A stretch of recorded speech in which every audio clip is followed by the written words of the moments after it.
Bonjour et bienvenue dans un nouvel épisode du podcast Révélation. Je m'appelle Audrey Berthet. J'accompagne les individus dans leur parcours de connaissance de soi et d'épanouissement personnel et professionnel. Révélation explore des thématiques et propose des pratiques, des rituels qui permettent de faire un chemin intérieur de révélation à soi-même et un chemin extérieur pour se révéler au monde. Tous les 21 jours, un nouvel épisode, comme une petite graine semée pour que chacun et chacune puisse, au fil du temps, faire émerger sa vraie nature. Qu'est-ce que c'est fatigant d'essayer d'être parfait ? J'en parle en connaissance de cause. Je crois que j'ai essayé d'être parfaite pendant longtemps. Et à chaque fois que je me suis posé la question, il te manque quoi exactement pour être parfaite ? La liste était interminable. Oui, car l'envie d'être parfait va souvent de pair avec le perfectionnisme. Et un perfectionniste n'est par définition jamais satisfait. C'est une boucle sans fin, une boucle qui mène à l'épuisement et à l'insatisfaction permanente. Même si je me suis bien rendu compte que cette tentative d'être parfaite ne me faisait pas du bien, je me suis souvent demandé comment faire pour me sortir de ça, de ce cercle vicieux. C'est ce que je vais aborder dans cet épisode, avec l'envie de donner des clés pour se défaire de cette ambition irréaliste qui sabote l'estime et la confiance en soi et qui mène à l'épuisement. C'est un sujet récurrent en coaching. Très souvent, dans mes séances, je rencontre des personnes qui expriment une souffrance, une difficulté quant au fait de ne pas se sentir parfait, de ne pas être suffisamment comme ci, comme ça, et qui en arrivent parfois à une conclusion très sévère « je suis nul ». Bien évidemment, ça crée un frein énorme dans leur cheminement vers leurs objectifs et plus globalement leur épanouissement. Face à cela, il y a 2 questions que j'aime poser. Qui te demande d'être parfait ? La réponse, parfois difficile à avouer, est systématiquement la même. Personne, à part moi-même. J'aime ensuite demander en quoi ça t'est utile, à quoi ça te sert de vouloir être parfait. Il y a rarement une réponse très spontanée qui vient, mais plutôt un silence qui indique une réflexion. Néanmoins, cette tentative d'être parfait est souvent liée à la croyance qu'il faut être parfait pour être accepté ou aimé. Lorsque j'ai travaillé sur moi pour me libérer de ce fonctionnement, je me suis également à plusieurs reprises posé la question « Quelles sont les personnes que tu estimes être parfaites sur cette planète ?» Sous-entendu, est-ce que ça existe vraiment ? J'ai pendant longtemps mis tout un tas de personnes sur un piédestal. Et puis, après avoir eu un certain nombre de désillusions, y compris vis-à-vis de personnes que je rangeais dans la catégorie de grands sages ou modèles de sagesse, j'en suis venue à la conclusion que, tant que l'on est sur cette terre, on est imparfait. Et à la deuxième conclusion, que j'étais imparfaite comme tout le monde. Je précise que ce n'était absolument pas une conclusion dramatique, mais plutôt un constat empreint d'humour et de légèreté. Parce que j'étais aussi en capacité de reconnaître chez moi ce qui avait de la valeur.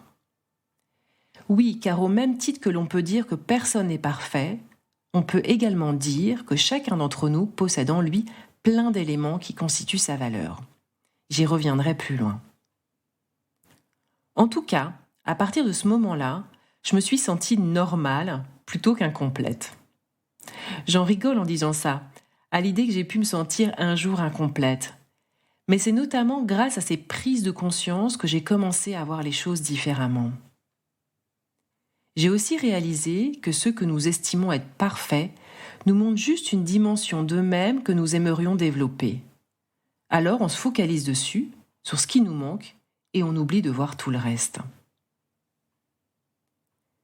Commencer à accepter de vivre comme une personne imparfaite, à ma grande surprise, a créé chez moi un énorme soulagement.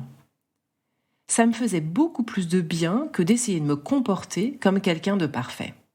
On peut vraiment se mettre une pression de dingue à essayer d'atteindre cet objectif inatteignable. Donc arrêtons de vouloir être des super-héros et reprenons notre place d'humain. On oublie parfois que les super-héros, c'est de la fiction, au même titre que les princes charmants et les princesses. Et puis, Le fait de se voir objectivement comme imparfait, comme tout le monde, nous autorise à faire, à dire, à agir, plutôt que de se restreindre de peur que le résultat de nos actions soit imparfait. Maintenant que j'ai dit ça, l'idée n'est pas non plus que cette étiquette « je suis imparfait comme tout le monde » prenne toute la place. Je la vois comme quelque chose d'utile pour nous permettre de nous détendre vis-à-vis de la perfection et aussi comme un levier pour nous donner envie de continuer à apprendre et à nous développer. C'est sans doute un de nos moteurs principaux dans la vie, apprendre. Alors qu'est-ce que ce serait ennuyeux d'être parfait ? Mais n'oublions pas non plus de regarder et de s'intéresser à ce qui a de la valeur chez soi. D'autant que nous avons un biais cognitif de négativité, à savoir que notre cerveau se focalise davantage sur les événements, les traits négatifs que les positifs, ce qui fausse grandement nos appréciations. Et même lorsque des éléments positifs et négatifs sont présents en quantité équivalente, le négatif l'emporte toujours sur le positif.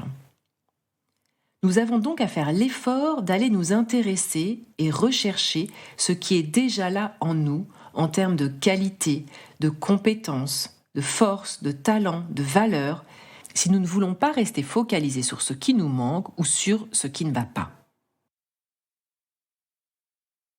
Alors, qu'y a-t-il d'important à retenir dans tout ça ? Quelles peuvent être les clés pour nous permettre de lâcher notre désir de perfection ? Pour commencer, les prises de conscience que j'évoquais tout à l'heure me semblent une première étape.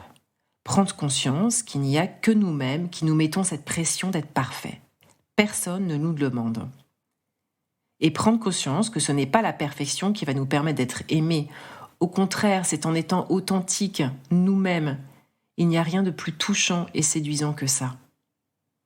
Et se rappeler que les super-héros, c'est de la fiction et qu'il n'existe pas de modèle de perfection sur Terre. Ensuite, réussir à mettre de l'humour et de la légèreté face au constat que nous sommes imparfaits comme tout le monde. Il n'y a rien de dramatique à ça, nous sommes juste humains. Et puis, aller faire l'effort d'aller rechercher nos forces, nos compétences, nos savoir-faire. J'insiste sur le mot « effort », car notre cerveau ne va pas nous les présenter d'emblée. Il nous servira par contre sur un plateau ce qui ne va pas. Si l'on veut être à l'aise et sourire de l'imperfection, nous avons besoin d'être habités par nos forces. Ce sont nos piliers de la confiance et de l'estime de soi. Et enfin, un point que je n'ai pas abordé mais qui me semble vraiment bénéfique. Se familiariser et peut-être même commencer à aimer l'imperfection en se poussant à faire des choses imparfaites. Et pour ça, j'ai un exemple personnel d'une expérience qui m'a beaucoup aidé à aimer l'imperfection. C'est lorsque j'ai suivi plusieurs cours d'expression artistique avec une art-thérapeute. C'était mes débuts en peinture et j'avais envie que ce soit beau et parfait. Elle m'a poussée à faire du moche, à faire l'expérience d'un résultat que je jugeais moche. Ce n'était pas très confortable pour commencer, j'avoue, mais il n'y avait aucun enjeu. Et j'ai commencé à sentir à quel point ça pouvait être libérateur. Goûter à cette liberté de faire versus la prison de la perfection. Prise de conscience, mettre de l'humour et de la légèreté, faire l'effort d'aller identifier nos forces et apprendre à aimer l'imperfection. Pour terminer cet épisode, j'ai envie d'évoquer une philosophie japonaise que j'ai découverte récemment. Il s'agit du wabi-sabi, qui est un mode de vie qui célèbre l'art de la perfection imparfaite et qui encourage à chercher la beauté dans l'inattendu, la simplicité, et qui nous invite à reconnaître la nature imparfaite et incomplète des choses. Pour comprendre l'essence de cette philosophie, je vais lire cette courte légende. Kyoto, à l'automne. Dans l'un des jardins de la ville, le maître de thé, Senrikyu, demande à son disciple de préparer la cérémonie du thé. Le jeune homme prend alors grand soin du jardin, afin que celui-ci soit parfait. chaque brin d'herbe est à sa place. Les haies parfaitement taillées, les allées ratissées. Le jardin japonais est irréprochable. La cérémonie du thé peut donc avoir lieu. Mais le disciple secoue une branche d'érable. Alors quelques feuilles tourbillonnent puis tombent au sol. Lorsque Senrikyu, le maître de thé, arrive pour la cérémonie, il contemple le jardin et, satisfait, admire cette parfaite imperfection. Wabi-sabi est né. Vous écoutez Révélation, c'était l'épisode « Je suis imparfaite, comme tout le monde ». Merci de votre écoute et de votre présence. Si ce podcast vous a inspiré, partagez-le autour de vous et abonnez-vous pour recevoir les prochains épisodes. Au plaisir de vous retrouver bientôt et je vous souhaite d'ici là de belles expérimentations et de belles révélations.